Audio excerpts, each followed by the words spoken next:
Ruth గ్రంథం మనము ధ్యానం చేసుకుందాం. ఈ యొక్క బైబిల్లో ఉన్నటువంటి గ్రంథాలు స్త్రీల పేర్ల మీద రాయబడినటువంటి 2 పుస్తకాలు ఉన్నాయి. ఒకటి ఎస్తేరు గ్రంథము, రెండవది రూతు గ్రంథం. ఎస్తేరు యూదురాలు. ఆమె అన్యుల దేశంలో నివసించింది. అన్యుల దేశంలో ఆమె అన్యుల్ని వివాహం చేసుకుంది. రూతు అన్యురాలు అయితే దేవుని ప్రజల దగ్గరికి వచ్చింది. దేవుని యొక్క ప్రజలలో నమ్మకమైనటువంటి ఒక వ్యక్తిని వివాహం చేసుకుంది.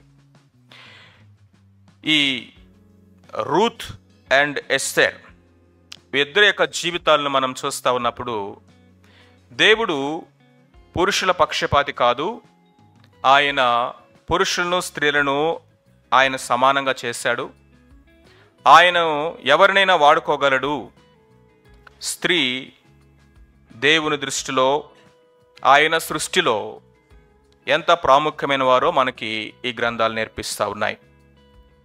అయితే ఈ రూతు గ్రంథము యొక్క బైబిల్లో ఆ యొక్క పొజిషన్ ఎక్కడ ఈ గ్రంథం ఉందని చూసినట్లయితే న్యాయాధిపతుల యొక్క గ్రంథం తర్వాత.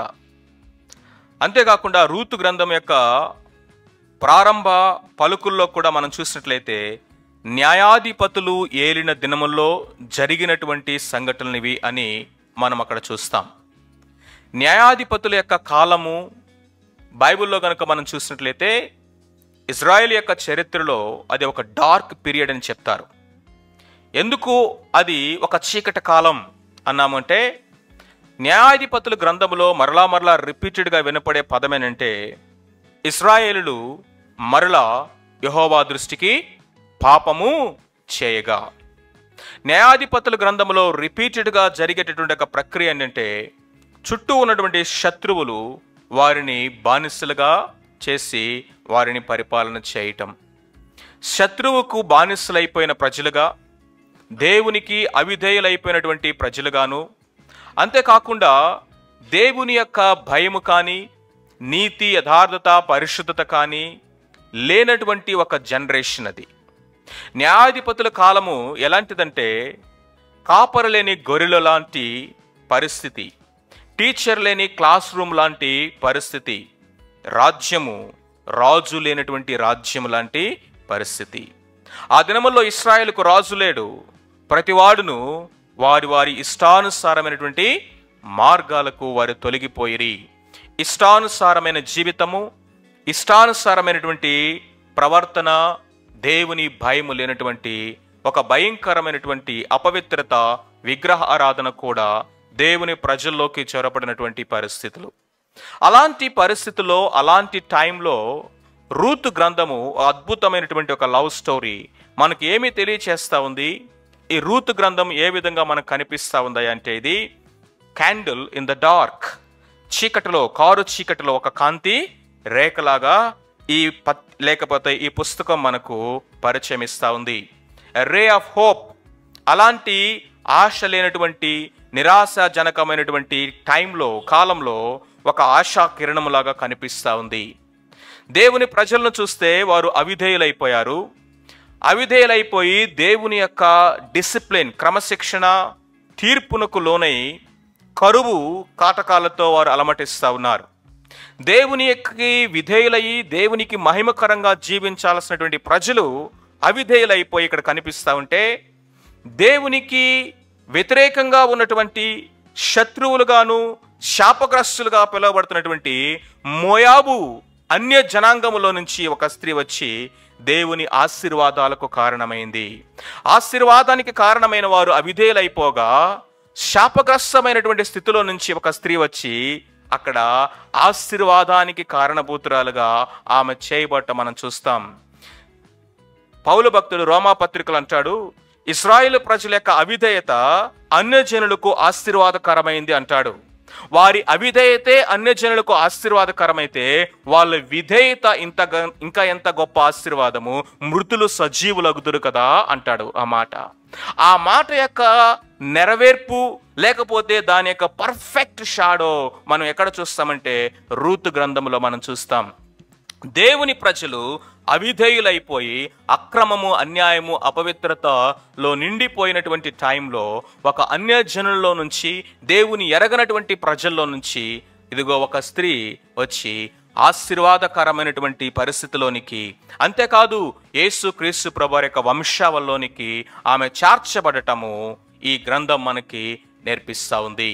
అంటే ఈ యొక్క గ్రంథమును మనము రూత్ను ఏ విధంగా చూడొచ్చంటే as a type of the church, సంఘమునకు ఒక మాదిరిగా, ఒక రూపకముగా, సాదృశ్య రూపకంగా మనము చూడవచ్చు.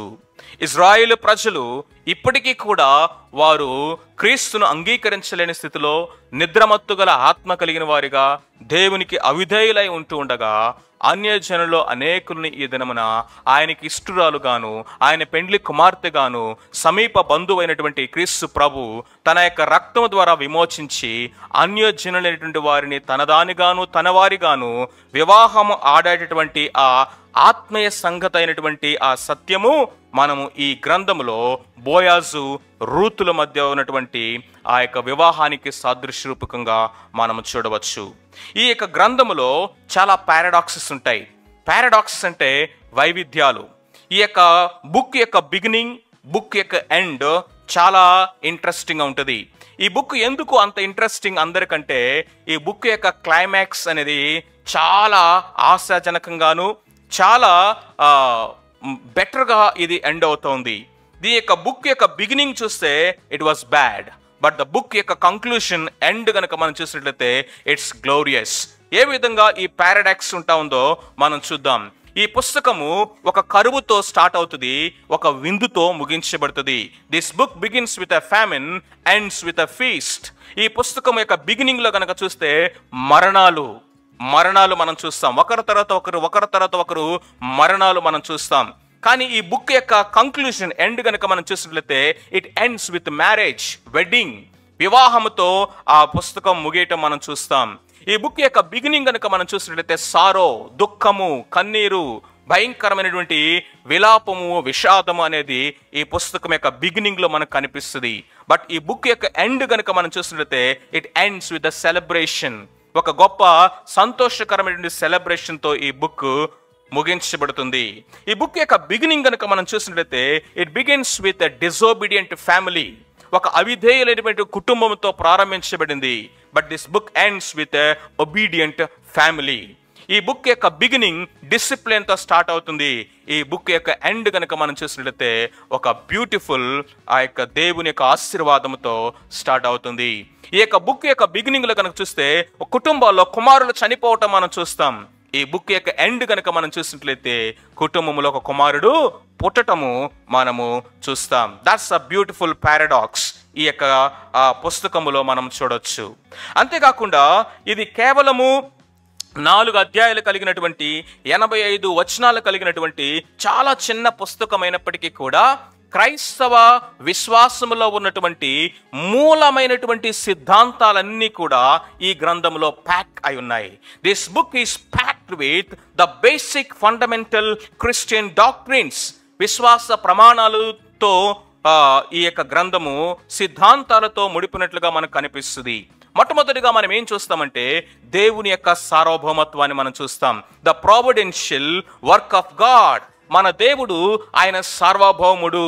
అన్యజనుల్లో నుంచి ఏ విధముగా ఇదిగో రూత్ని ఆయన తీసుకొచ్చి ఆమెను ఆశీర్వదించి యేసు క్రీస్తు ప్రభువారి యొక్క వంశావల్లోనికి ఆమె చేర్చబడటము ఎవరు ఊహించలేదు, ఎవరు దీన్ని ప్లాన్ చేయలేదు, ఎవరు కూడా ఎగ్జిక్యూట్ చేయలేదు, ఎవరు కూడా వర్కౌట్ చేయలేదు. మానవుని హస్తము ఇందులో కనబడదు, కానీ అదృశ్యుడైనటువంటి దేవుడే వెనక ఉండి ఇవన్నీ కూడా బ్యూటిఫుల్ గా ప్రణాళిక వేయటం మనం చూస్తాం.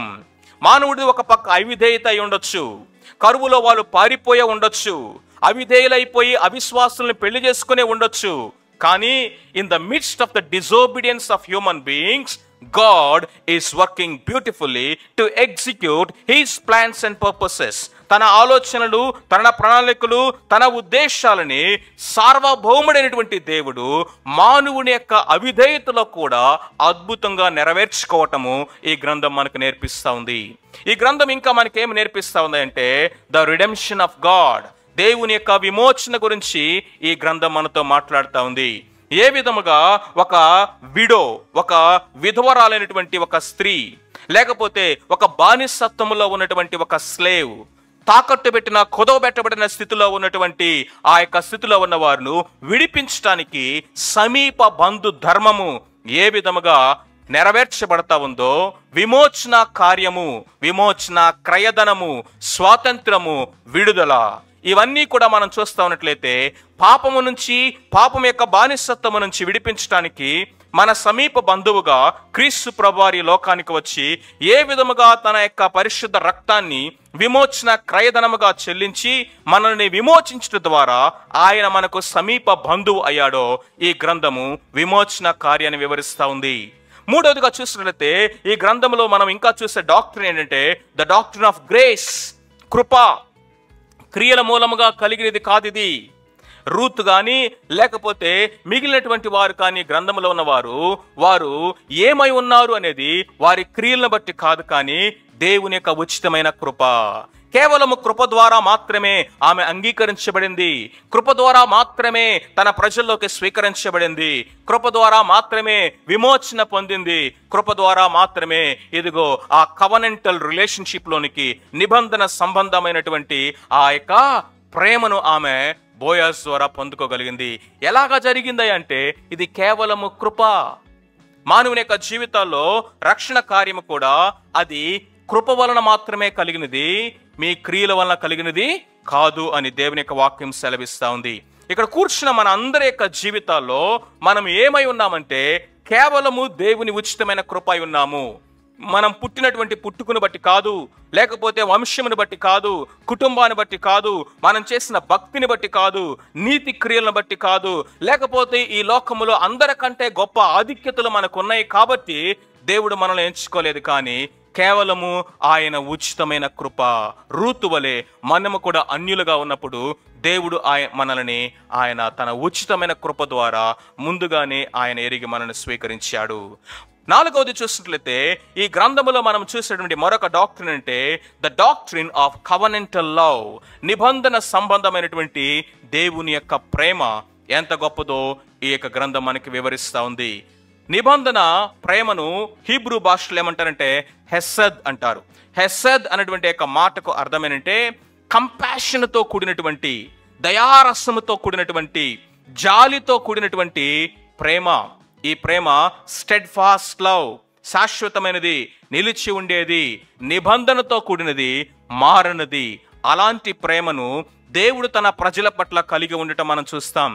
నిజమే, వాళ్ళు అవిధేయులైనప్పుడు వాళ్ళని శిక్షించాడు, క్రమశిక్షణ చేశాడు, వాళ్ళని జడ్జ్ చేశాడు, లేకపోతే ఆ యొక్క కరువు ద్వారా వారిని క్రమశిక్షణ చేశాడు, కానీ స్టిల్ ఆయన వాళ్ళ తండ్రే. వాళ్ళని ప్రేమించేటటువంటి వాళ్ళ యొక్క తండ్రిగానే వారిని తిరిగి సమకూర్చడం అనేది ఈ గ్రంథం మనకు నేర్పిస్తూ ఉంది. ఐదవదిగా ఈ గ్రంథంలో మనం చూసినటువంటి అద్భుతమైనటువంటి సిద్ధాంతపరమైన సత్యం ఏంటంటే ద డాక్ట్రిన్ ఆఫ్ ఎలక్షన్, దేవుని యొక్క ఏర్పాటు ఎంత గొప్పది. చూడండి, జగత్తు పునాది వేయబడక మునిపే, తల్లి గర్భములో మనం ఇంకనూ పిండముగా రూపించబడక మునిపే, ఈ లోకములో మనకు నియమించబడిన దినముల్లో ఒకటైనను ప్రారంభము కాక మునిపే ఆయన మనల్ని ముందుగా ఎరిగి ఉన్నాడని, ఏర్పాటు చేసుకున్నాడని ఎఫెసీ పత్రిక 1వ అధ్యాయంలో పౌలు భక్తుడు రాస్తాడు. తన కృపా మహిమకు కీర్తి కలుగునట్లుగా ఆయన కుమారుని ద్వారా మనకు విమోచన ఇవ్వడానికి దేవుడు నిన్ను నన్ను ముందుగానే ఎరిగాడు. ఈ గ్రంథం మనకు నేర్పించే సత్యం ఏంటంటే వారు ఆ మోయాబు దేశానికి వెళ్ళటం అనేది, ఆ మోయాబు దేశంలో కాపురం ఉండటం అనేది, ఆ మోయాబు దేశంలో ఉన్నటువంటి స్త్రీలను పెళ్లి చేసుకోవటం అనేది ధర్మశాస్త్ర సంబంధముగాను, విశ్వాసపరముగాను, వారి యొక్క ఆత్మీయ జీవితాల సంబంధంగా చూసినట్లయితే అది కంప్లీట్గా దేవునికి వ్యతిరేకమైనది. దేవునికి అవిధేయమైన కార్యాలు వాళ్ళు చేశారు, కాబట్టే దానికి కాన్సిక్వెన్స్ కూడా వాళ్ళు అనుభవించారు. కానీ ఇక్కడ ఇందాక నేను చెప్పినట్లుగా దేవుని యొక్క సార్వభౌమత్వంలో మనకు అర్థమయ్యేది ఏంటంటే రూత్ దేవుని యొక్క ఏర్పాటులో ఆమె ముందుగా ఉన్నది. It is the election of God. దేవుడు ఆమెను ఏర్పాటు చేసుకున్నాడు అనేది అద్భుతమైనటువంటి సత్యం. ఇది దేవుని యొక్క ఏర్పాటు.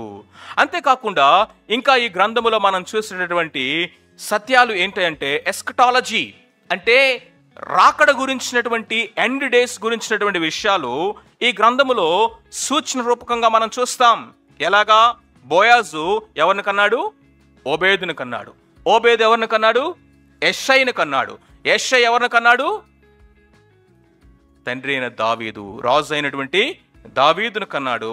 ఇప్పుడు ప్రభు అయినటువంటి యేసుక్రీస్తు వారు దావీదు యొక్క వంశంలోను, దావీదు యొక్క గోత్రములోను, దావీదు యొక్క కుటుంబములో ఆ యొక్క సీడ్ ఆఫ్ డేవిడ్ గా ఆయన పుట్టటము, దావీదు కుమారుడు అనిపించుకోవటము మనం చూస్తాం. తిరిగి మరలా దావీదు యొక్క సింహాసనము తిరిగి ఆయన నెలకొల్పడానికి, సర్వలోకమును రాజ్యము చేయడానికి రాజుగా ఆయన రాబోతున్నాడు. ఎవరయ్యా ఈయన అంటే రూత్ యొక్క ఇన్హెరిటెన్స్, రూత్ యొక్క కుమారుడిగా లేకపోతే వంశంలో పుట్టినవాడిగా యేసుక్రీస్తు ప్రభువారు తను తాను ఐడెంటిఫై చేసుకోవడానికి ఇష్టపడ్డాడు. ఫైనల్ గా ఈ గ్రంథంలో మనం చూసేదనంటే ద డాక్ట్రిన్ ఆఫ్ క్రిస్టాలజీ, క్రీస్తు శాస్త్రము మనం ఇక్కడ చూస్తాం. ఎలాగా? బోయాజు 3 ప్రాముఖ్యమైనటువంటి బాధ్యతలు లేకపోతే రోల్స్ ని ఈ గ్రంథంలో ప్లే చేశాడు. మొట్టమొదటిగా బోయాజు సమీప బంధు ధర్మాన్ని నిర్వర్తించాడు. సమీప బంధువు అంటే విమోచించటానికి ఒక బానిసనైనా కానీ, లేకపోతే ఒక ఆస్తినైనా కానీ, లేకపోతే ఒక విధవరాలనైనా కానీ విమోచించాలి అంటే సమీప బంధువు అయి ఉండాలి. అంటే వాళ్ళకు రిలేటివ్ అయి ఉండాలి. విమోచించేటటువంటి వాడు రిలేటివ్ అయి ఉండాలి, వాళ్ళలో ఒకడై ఉండాలి. రెండవది చూసినట్లయితే అతడికి విమోచించే మనస్సు ఉండాలి. మూడవదిగా చూసినట్లయితే విమోచించగలిగిన తాకత్తు ఉండాలి, అంటే సామర్థ్యం ఉండాలి. ఎందుకంటే విమోచన ఎప్పుడు కూడా విమోచన క్రయధనాన్ని కోరుతుంది. బోయాజు కనుక మనం చూసినట్లయితే బోయాజట వాళ్ళ బంధువు, వారిలో ఒకడు. రెండవది ఆయనకి విమోచించే మనస్సు, ఇష్టం ఉంది రూత్ని. మూడవదిగా కనుక చూసినట్లయితే ఆ తాకత్తు కూడా ఉంది, ఎందుకంటే ఆయన ఆస్తిమంతుడు. మన సమీప బంధువు ప్రభు అయిన యేసుక్రీస్తు వారు. మనలో ఒకడిగా, మన వంటి వాడిగా అవడానికి ఆయన మానవునిగా ఈ లోకానికి వచ్చాడు. ఎందుకంటే మన సమీప బంధువు మనలో ఒకడవ్వాలి. మనలో ఒకడైన వాడే మనల్ని విమోచించగలడు. కాబట్టి ఆయన రక్త మాంసమును ధరించుకొని నీలాంటి వాడిగా, నాలాంటి వాడిగా మన దగ్గరికి రావాల్సి వచ్చింది. ఎందుకంటే సమీప బంధు ధర్మము నిర్వర్తించాలంటే ఆయన మనలో ఒకడై ఉండాలి. రెండవది కనుక మనం చూసినట్లయితే ఆయనకి ఇష్టం ఉండాలి, మనల్ని విడిపించాలన్న ఇష్టం ఉండాలి. యేసుక్రీస్తు ప్రభువారి గురించి ఇదిగో ఆయన మరణమగునంతగా తన ప్రాణమును మన కోసం ఏం చేశాడ? ధారపోసెను. దేవుడు లోకముని ఎంతో ప్రేమించెను. ఆయన మనల్ని ఎంతగా ప్రేమించాడు అంటే మన కొరకు ప్రాణము పెట్టినంతగా ఆయన మనల్ని ప్రేమించాడు. మూడవదిగా చూసినట్లయితే ఆయనకి సామర్థ్యం ఉండాలి. సామర్థ్యం 2 విధాలుగా ఉన్నది. మొట్టమొదటిది ఆయన జన్మ కర్మ పాపము లేని పరిశుద్ధుడు కాబట్టి. ఆయన జన్మలో పాపము లేదు, ఆయన యొక్క జీవితంలో పాపము లేదు. జన్మ కర్మ పాపము లేని పరిశుద్ధుడు కాబట్టి పాపి యొక్క సమస్యను తీర్చడానికి ఆయన అర్హుడు, యోగ్యుడు, సామర్థ్యం కలిగిన వాడయ్యాడు. అంతేకాకుండా ఆయన మరణమును జయించి 3వ దినమున తిరిగి లేవడము ద్వారా ఆయన శిలువ మీద కార్చినటువంటి ఆ రక్తము, ఆ పరిశుద్ధ రక్తము పాపమును తీసివేయుటకు సరిపోయినది. It is sufficient to cleanse our sins అనేదానికి రుజువు, ఆధారమును ఆయన పునరుద్ధానం మనకు అనుగ్రహించింది. కాబట్టి యేసుక్రీస్తు ప్రభువారు ఎవరంటే మన సమీప బంధువు. రెండవది మన విమోచకుడు. మూడవది కనుక మనం చూసినట్లయితే ఆయన ఎవరంటే పెండ్లి కుమారుడు. పెండ్లి కుమారుడుగా తన సంఘము కొరకు తిరిగి రానయున్నాడు. బోయజ్ కిన్స్మ్యాన్ రిడీమర్గా ఈ 3 రూతు గ్రంథములో ఆయన చేశాడు. రూతు పట్ల ప్రభు అయినటువంటి యేసుక్రీస్తు వారు సంఘము పట్ల ఈ 3 కూడా ఆయన నెరవేర్చిన వాడుగా ఉంటున్నాడు. ఇప్పుడు రండి, రూతు గ్రంథంలో 4 అధ్యాయాలు ఉన్నాయి. ఈ 4 అధ్యాయాలు కనుక మనం చూసినట్లయితే 4 అధ్యాయాల్లో రూత్ మనకు 4 పరిస్థితుల్లో మనకు కనిపిస్తూ ఉంది. The outline of this book. మొదటి అధ్యాయంలో రూత్ ఏం చేస్తుందంటే షీ వాస్ వీపింగ్. ఏం చేస్తుంది? వీపింగ్. ఎందుకంటే విడోగా కనిపిస్తుంది. భర్త చనిపోయినటువంటి విడోగా కనిపిస్తూ ఉంది. రెండవదిగా ఆమె మోయాబు దేశాన్ని విడిచిపెట్టి తిరిగి బెత్లెహేముకు తన ప్రజల దగ్గరకు ప్రయాణం చేస్తూ ఉంది. మొదటి అధ్యాయంలో 2 ప్రయాణాలు ఉన్నాయి. ఏంటయ్యా 2 ప్రయాణాలంటే, మొదటిది బెత్లెహేమును విడిచిపెట్టి మోయాబు దేశానికి వెళ్ళటము. ఇది అవిధేయులైనటువంటి కుటుంబము చేసినటువంటి ప్రయాణం. రెండవది మోయాబుని విడిచిపెట్టి బెత్లెహేముకు ప్రయాణం చేయటం. ఇది విధేయురాలైనటువంటి రూతు తన అత్త అయినటువంటి నయోమి, ఈ ఇద్దరు స్త్రీలు చేసినటువంటి ప్రయాణం. మొదటి అధ్యాయము తెలుగులో ఒక మాట చెప్పాలంటే, మొదటి అధ్యాయం అంతా ప్రయాణం. మొదటి అధ్యాయం అంతా ఏంటి? ప్రయాణం. రూతు ఎలా ఉందంటే విడో. రూతు ఏం చేస్తుందంటే weeping. That is all about first chapter. రెండవ అధ్యాయాన్ని కనుక మనం చూసినట్లయితే, ఈ రెండవ అధ్యాయం అంతా కూడా ప్రయాస. ఎవరు? రూతు ఏం చేస్తుందంటే పొలములో పని చేస్తా ఉంది, ప్రయాస పడతా ఉంది. తన అత్తను, ఆ కుటుంబాన్ని పోషించడానికి ఈమె ప్రయాస పడతా ఉంది. సో రెండవ అధ్యాయంలో రూత్ని ఎలాగ మనం చూడగలమంటే, ఆ వర్కర్ ఏం చేస్తుంది? వర్కింగ్. ఎక్కడుంది? పొలములో ప్రయాస. మూడవ అధ్యాయం కనుక మనం చూసినట్లయితే, ఈ మూడవ అధ్యాయంలో రూత్ ఏం చేస్తుందంటే వెయిటింగ్. తన భవిష్యత్తు కొరకు ఎదురు చూస్తా ఉంది. దేవుడు ఆమె జీవితంలో ఏమి చేయబోతున్నాడా? పిలిచిన దేవుడు నమ్మదగిన వాడు, నమ్మిన దేవుడు విడిచిపెట్టిన దేవుడు. దేవుని నమ్మి వచ్చింది, తన ప్రాంతాన్ని, తన ప్రజలను, తన ఇంటి వారిని విడిచిపెట్టి ఇదిగో దేవుని ప్రజల దగ్గరికి, దేవుని యొక్క ప్రాంతానికి ఆమె తిరిగి వచ్చింది.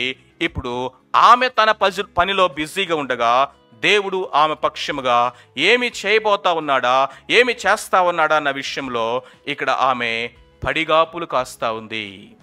అండ్ దెన్ ఫైనల్గా మనం చూసినట్లయితే 4వ అధ్యాయంలో వెడ్డింగ్, పరిణయము. ప్రయాణము, ప్రయాస, పడిగాపులు, పరిణయం. Weeping, working, waiting and wedding. That's all about book of Ruth.